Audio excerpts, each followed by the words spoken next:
Ezekiel 6. Ang Ginoo miingon kanako, tawo, at tubang sa kabukiran sa Israel ug sultihi sila. Ingna ang kabukiran sa Israel nga mamati sila sa pulong sa Ginoong Dios. Kini ang iyang gisulti ngadto sa kabukiran ug sa kabungturan, sa kapangpangan ug sa kawalugan. Padad-an ko kamog espada ug lumpagon ko ang mga alampuanan alang sa mga Diyos didto sa kabungturan. Lumpagon unya ang inyong mga halaran ug dugmokon ang inyong mga sunuganan sa insenso. Ilabay ko sa atubangan sa inyong mga Diyos ang mga patay ninyong lawas. Patyon ko ang mga Israelita sa atubangan sa ilang mga Diyos o katagon ko ang inyong mga bukog libot sa inyong mga halaran.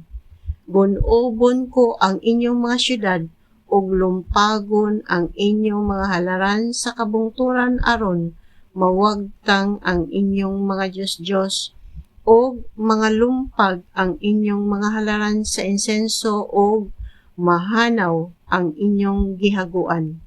Magpasad unya ang mga patay ug ang mahibilin mo ilaon niya nga ako mao ang Ginoo.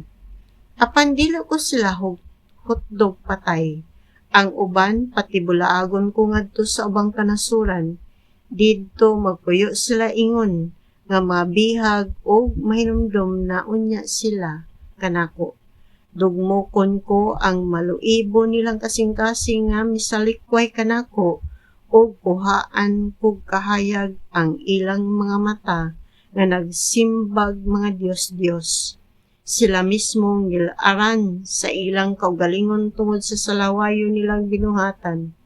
Makailaon niya sila nga ako mao ang Ginoo o buhaton ko gayud kanila kining butanga. Nag-ingon ang Ginoong Dios, ipakpak ang imong mga kamot o itindak ang imong mga tiil. Hilak tungod sa kadautan o kahugaw sa katawhan sa Israel. Mga matay sila pinaagi sa espada, sa gutom o sa sakit. Kadtong atua sa layo mamatay sa sakit. Ang anaa sa duol mamatay sa espada, o kadtong mahibilin mamatay sa gutom. Sa ingon niining paagiha, ipahamtang ko ang akong kasuko kanila. Magpasad unya ang mga patay tipon sa mga Diyos libot sa mga halaran diha sa tanang kakahuyan o sa tanang dagkong tugas sa bisan diin himua ang paghalad o humot nga mga halad alang sa tanang mga Diyos. Tungod niini makailaon niya kamo nga ako mao si Yahweh. Bakyawon ko ang akong kamot bato kanila o gunubon ko ang ilang nasod gikan sa kamingawan sa habagatan ngadto sa syudad sa Ribla sa amihanan. Sa ingon, makailanaon niya sila nga ako mao si Yahweh.